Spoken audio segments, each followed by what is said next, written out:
The way you post and the way that you share is a vote for the world you're creating. Do you want that world to be more nourishing, more nutritious if you're a chef, more compassionate, more real, more more in general, connecting with others instead of siloed and competing with each other? You have the opportunity to change that by voting in the way that you post.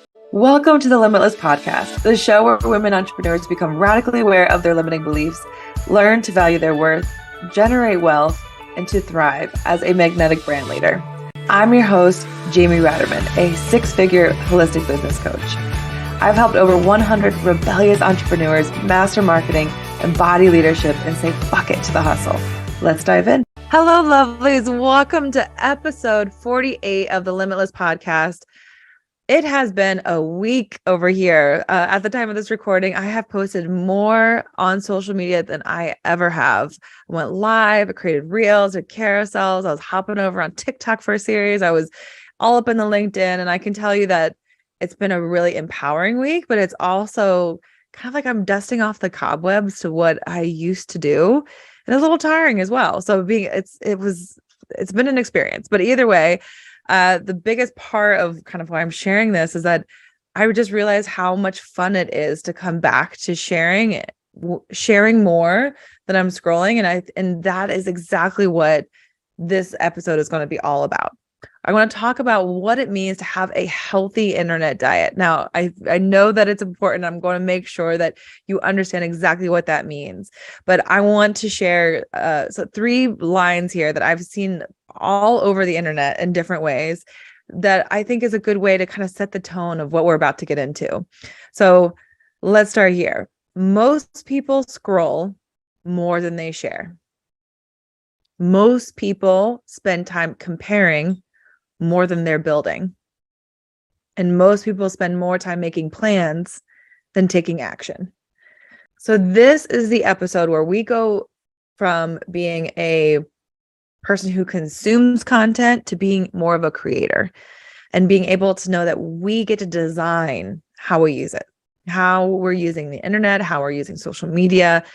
This is that episode. So in this season of life, if any of those statements that you scroll more than you share, that you spend more time comparing than building, that you spend more time planning than taking action, if this is the season of life that represents you, it's time to take a look at your internet diet. So instead of talking about all the things you need to cut out or eliminate, today's episode is how we are determined to build a method of using social media and the internet for good, that we feel good. So this is where my health coaching is going to come in. It's going to be loud and proud on this episode, is that this is where we get to start. So take a look at, as a metaphor here, your relationship to food. And instead of deciding this food is good, this food is bad, lean into what makes you feel good before, during, and after when you're eating or having a meal. That's how we're going to structure a diet around what you want to eat. So this is where you're not chastising yourself for feeling bad about anything I'm about to share, but being able to say, okay, this is a time to get reflexive about what actually makes me feel good. So for many of you, to feel better in the way that you're eating might be that you have a diet of fruits, vegetables, good proteins, and an intentional indulgence of your favorite dessert or favorite pasta. For some reason, that's sounding delicious right now, like a shrimp pasta spice. Okay, I digress. Anyway, but this is how we're going to take a look at social media and the internet for you. So let's switch this up. So how can you create a feel-good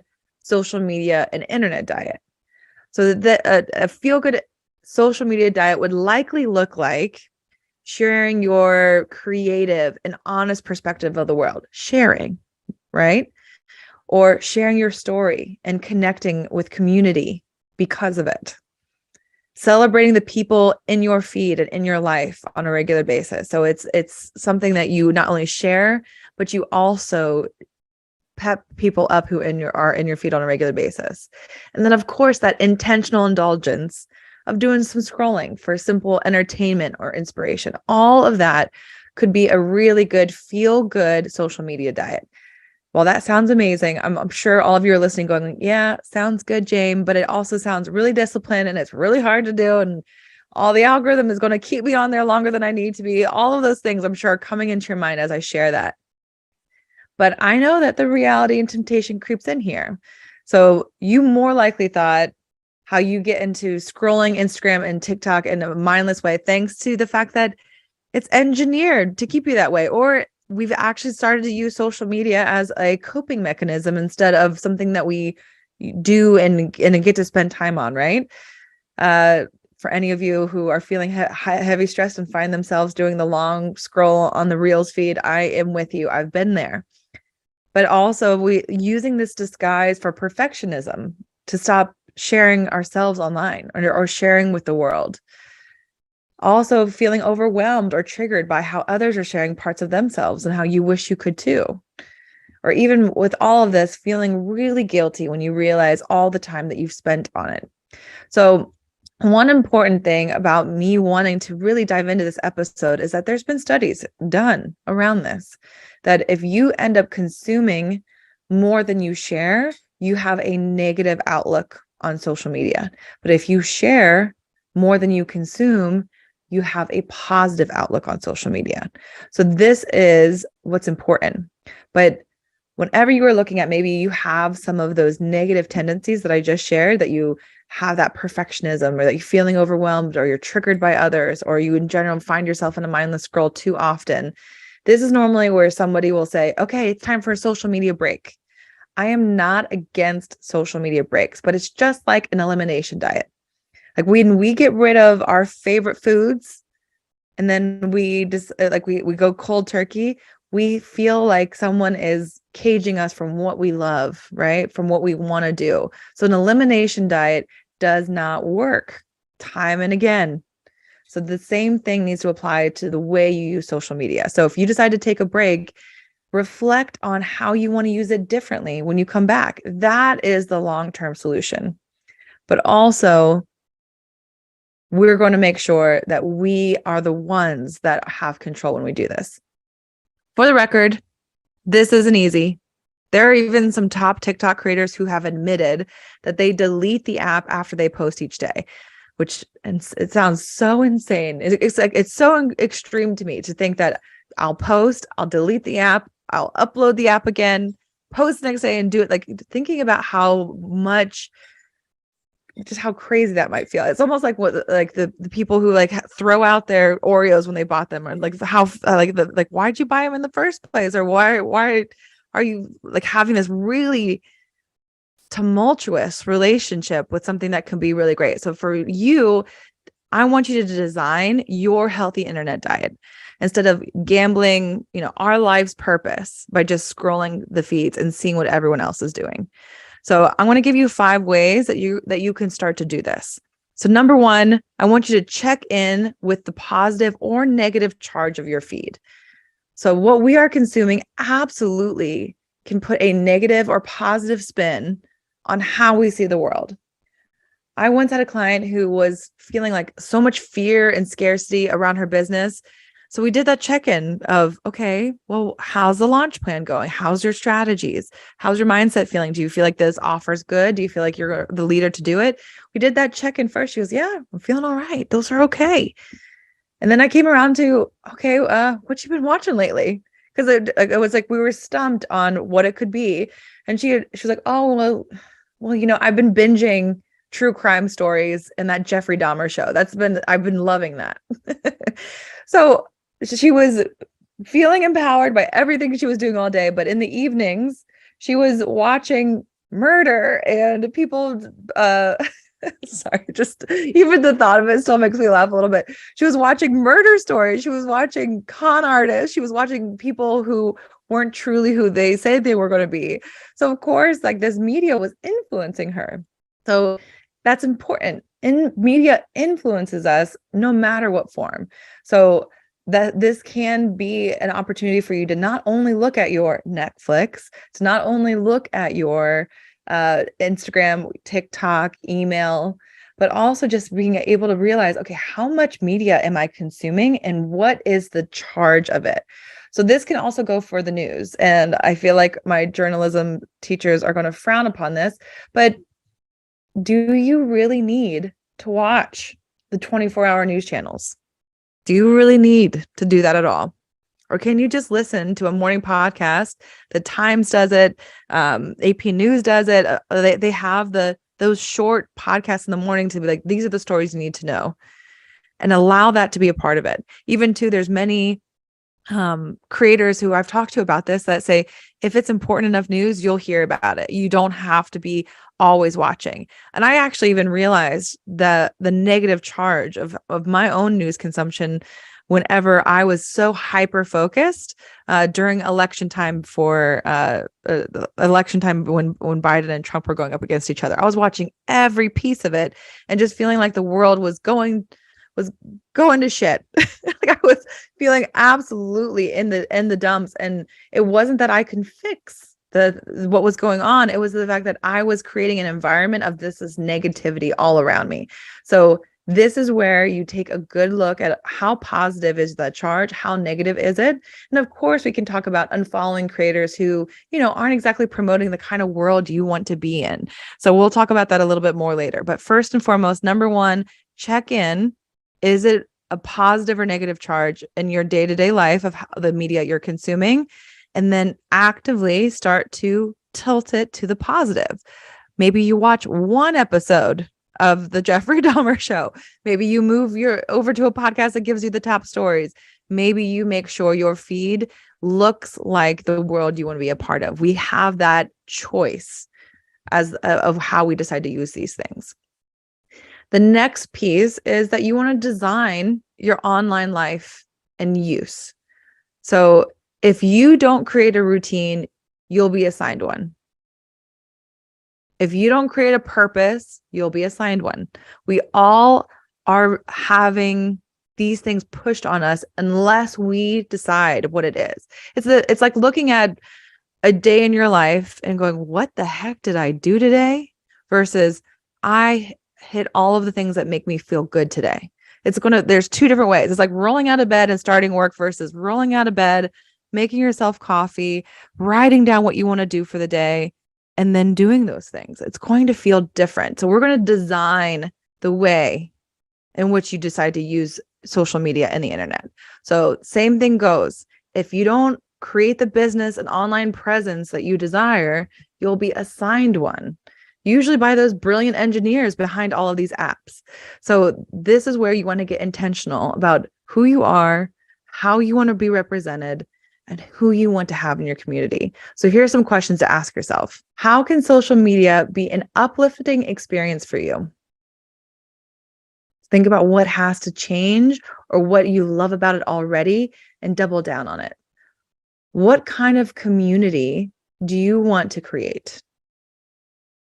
You have the power to create exactly the community that you're looking for by how you post and how often you post. And then what do you want to feel like when you share? I can tell you when I decide to be silly and do a reel, or if I can't wait to share the kind of content, like I was saying at the top of the episode, of the things that I want to share, even though I'm like putting out more than I ever have, I love that I'm doing it. I want to do it all dang day. I'll do it all the time. So I want to design the way I use my online experience off of the things that are fulfilling first, off of creating connection first. And that is going to allow any bullshit algorithm to just, not bother me as much as it would if I didn't come in with that intention.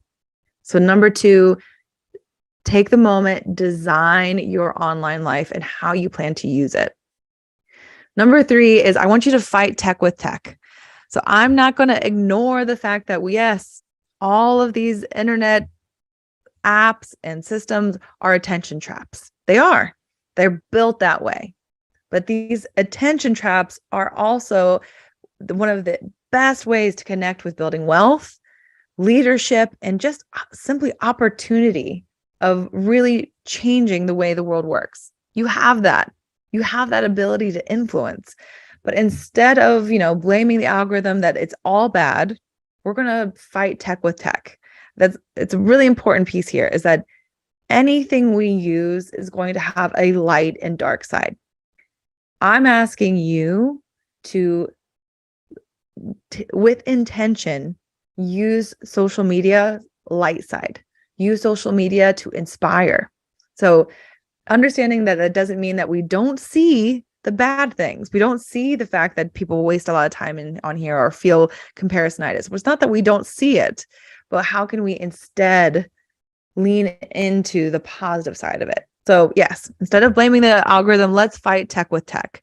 So first and foremost, you have the opportunity to set your routine of when and how you use tech. So I don't think that this should be a surprise to any of you. Don't use tech within the first hour of your day or the last hour of your day. That's one good place to start. Another way to drop into it is if you're eating your lunch, if you're with friends, those are no tech zones. Like creating those boundaries simply can allow you to come into your day and the way you use that tech with more intention. I am absolutely somebody who will fall trapped to scrolling before I go to bed. That's one of my things. But the difference between scrolling and going to bed and reading a book, talking about my fiance and going to bed is absolutely me being a calmer person. It's absolutely me feeling like I am a badass handling my life versus going, oh, the internet got me again. Right? So one, just be able to know that we can create those blocks. To do that, you can do that on your phones with the, like, for me, I have different versions of Do Not Disturb, and the bedtime app, it prevents me from getting into any of those apps before 9 o'clock or after 10 o'clock. I set that up within Apple's software. You can also do that on Android. I have clients who've shown me that you can do that. So you can, one, create the blocks of when those apps are allowed to be used. And then also this next one, set time limits. So if I go over, I believe I'm at 2 hours on Instagram or Instagram, TikTok, and YouTube. I have all three. If I go over 2 hours in the day on my phone of those, I get prompted, I get disrupted, and Apple goes, "You've reached your limit. So we're gonna block this app now." That is something that, while I know many of you are gonna be like, "Yeah, I just bypass it though. I just work my way through it." It does disrupt your behavior. At the end of the day, you know that you've gone over your limits, so you can take the moment to go, "Okay, hold up. I've gone over. I have the choice to continue, or I have the choice to just get up and not be looking at my phone for a little while." Instagram and TikTok specifically have also implemented those things within the app, and that can help you to be just aware. Awareness is always the first step to really making some habit change here. The next piece within that, though, is that when both of those things, like, it's really hard to bypass, I like to use this app called OneSec. So one and then SEC. It is an app that will, anytime I'm opening up certain apps that I've set up in there, it will ask me to take a deep breath. So it'll, and like, it will prevent me from seeing anything. A good 60 seconds of a deep breath. And then it's going to tell me to set an intention. So the intention is something I can put in, or it gives you options to say, I'm procrastinating, or I'm feeling anxious, or I'm bored. So you in general know why you're walking into the app. And then again, like I said, you can put an intention saying I'm creating, or I'm going live, or I'm answering my DMs. I have those intentions in there. And that will allow me to not just go into the app and go, why am I in here? Why did this begin? So what I love about this, and ever since I deployed this OneSec app, I've been doing it for about 3 months now. I have not hit my time limits on any of the apps since then. So I am so intentional when I'm in there. I even had a friend going, "Oh, I'd hate that. If people are DMing me," I'm like, "Yeah, I block off the time and DM just when I'm in there." And I get it all done in one swoop instead of like jumping back in and out and feeling that confetti brain. So OneSec can be so helpful there. But also, let's say I want to just block the apps. It's a hard block. Like, I cannot put in my passcode or anything to try to get around that time limit block. If I tell one sec, okay, I'm going to be focused for this amount of time, it will not let me through until the time is up. It's hard. It's a hard charge, but this is tech fighting tech. So number 3, don't ignore what you have access to. Fight tech with tech. The next one here is see triggers for what they really are. So this is the comparison-itis that might come up for especially entrepreneurs or any creators out there, is understanding when you're triggered by others, it can be one of 2 things. You want what they have and feel that you can't get it for some reason, or you think you could do it better. I had a client the other day going, I wish I had the same presence as another creator. And I was like, what is truly the problem? What is truly the thing that's making you feel as if you can't be that? And it was because she hadn't been posting as consistently lately. And that particular creator was posting once, twice a day, every day, all the time. And then the second part of that was also she did not agree with the kind of guidance that she was being that person was giving out. So both of those things are this trigger of like, I want to have a presence and I want to have a presence for good. So understand that triggers, while they can absolutely cause us to be in a bit of an anxious tailspin, it's important to be able to, process that stress. If you listened to the previous episode on time and energy management, use some of those brain boosting activities, right? But be able to witness what's really going on. So triggers can instead be an activating call for you to get back to the vision you're creating and what you want to share in the world.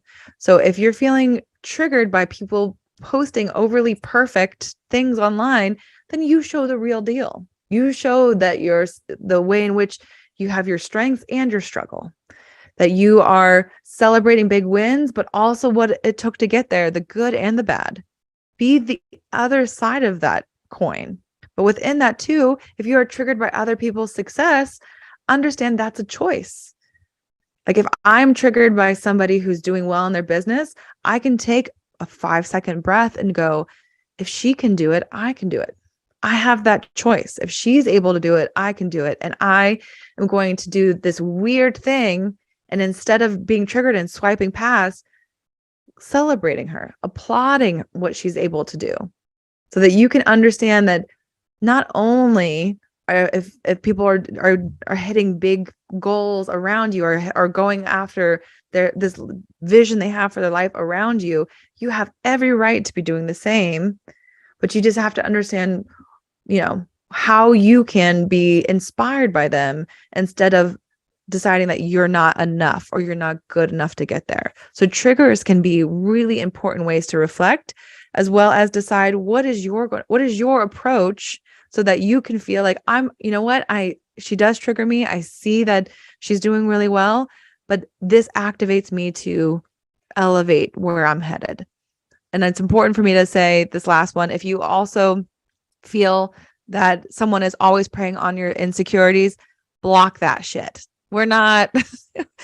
There's a difference between being triggered and sitting in a toxic environment. So I gave you examples of allowing someone to trigger you to be activated. But if you find yourself just not able to process the stress around having a certain person or a certain creator or business in your feed, unfollow, block. Do not try to make good when things are just always making you feel bad about yourself. Don't even try to play with it. So number 4, see triggers for what they really are.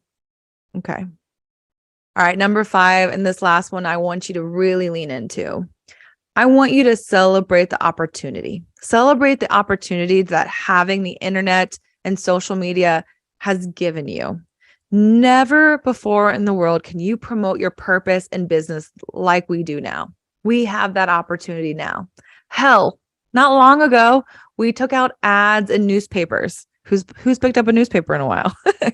So there was not this free opportunity other than word of mouth, right? So now we can build in-person and online communities that make a difference, that make a change, that build wealth for you, that impact people for good. The way in which you use the internet, the social media, can absolutely influence somebody else's life for the better. You have that opportunity. So the way that you post, the way that you share is a vote for the world you're creating. I'm going to say it again. The way you post and the way that you share is a vote for the world you're creating. Do you want that world to be more nourishing, more nutritious? If you're a chef, more compassionate, more real, more connect, like more in general, connecting with others instead of siloed and competing with each other. You have the opportunity to change that by voting in the way that you post. How can you get energized by the opportunity of building and creating online more than ever before? If anything else, I want you to almost see social media and your internet presence as your first draft of the legacy that you want to leave behind. Like, I'm somebody who loves to read a good celebrity biography, but I realize all the time when I decide to get vulnerable and share pieces of my story that I'm just creating a first draft that some writer in the future is going to use as research for the book they're going to create about me. So you have this opportunity to do all of these things. So one, I want you to understand that the more you can in this year switch this idea of consuming versus sharing to tilt more towards sharing, the more positive experience you're going to have online. So let's scroll back and take a look at these 5 important things for creating a healthy internet diet. 1, check in with the positive or negative charge of your feed. Number 2, design your online life and use. Number 3, fight tech with tech. Number 4, see triggers for what they really are. And then finally, 5, celebrate the opportunity that you have. This is all about creating a stronger relationship with social media, a positive one. This is all about being that leader that you are and the creator that you are, and being able to see the tools as they truly are in front of you. This is being able to set boundaries and honor the vision that you're creating. This is what this is all about. So I gave you a lot of ways to think about this, but a lot of this is asking you to dive in deep, to think about how you feel. So I have created a 3-day immersion experience that I want you to know about. So it's called Social Wealth, WELLTH. So the 3-day experience is going to be all about identifying any of these self-sabotaging blocks that you might have, to design your relationship with social for good and for it to be more fulfilling, of course. And then, of course, to create wealth for your business by making a more positive impact with your brand. So if you, in general, have a little bit of trouble with any of these things, you feel like you're triggered, you have comparisonitis, you feel like you spend too much time on social, or in general, it's just a negative experience for you, consider Social Wealth. It is there for you, and I think it's going to be a really potent way to shift not only the way you see the internet, but also how big and beautiful of an impact we can all create together. So check in the show notes if you want to join in. I would love to have you. It's been something I've been wanting to do for a very long time, so I'm really pumped about it. But let me know if you decide to jump into anything I shared today, and we'll talk soon.